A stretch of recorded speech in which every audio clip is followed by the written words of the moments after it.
hormatly mehmanlar, evli kardeşler, mehriban çağlar, tavuğun efendiyle hormatlanlar.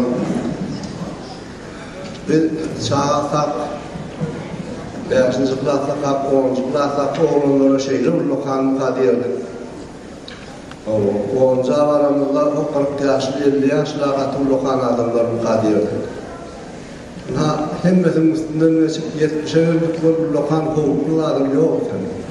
Hem yavaş boştan gelivermiyor.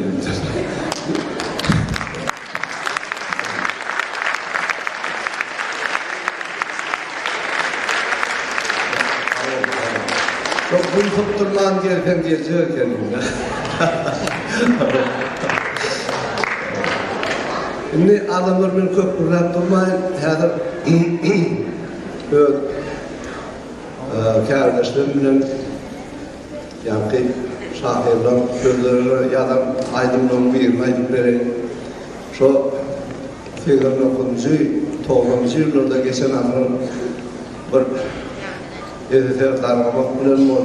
Teyze yurtluğun yok idi. Onu edenettirip devlet olmasa, devletlik olmasa da bulaşık oluyorlar. Şu da orada bir edebiyat konusunda Tertalamda görsem diyen boşka kalıp kendime.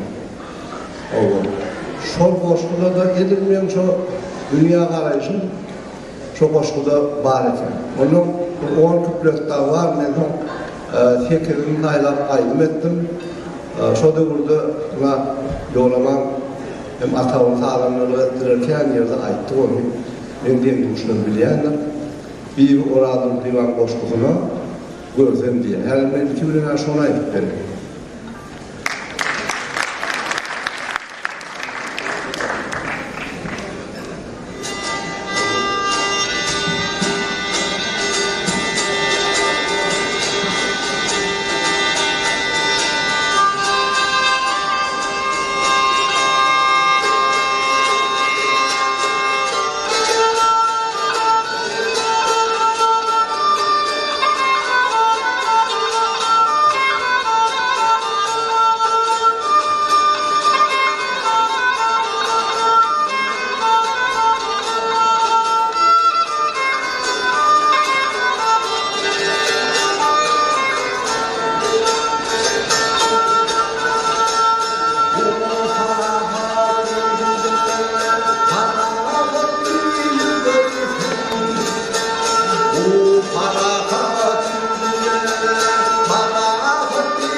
Yeah.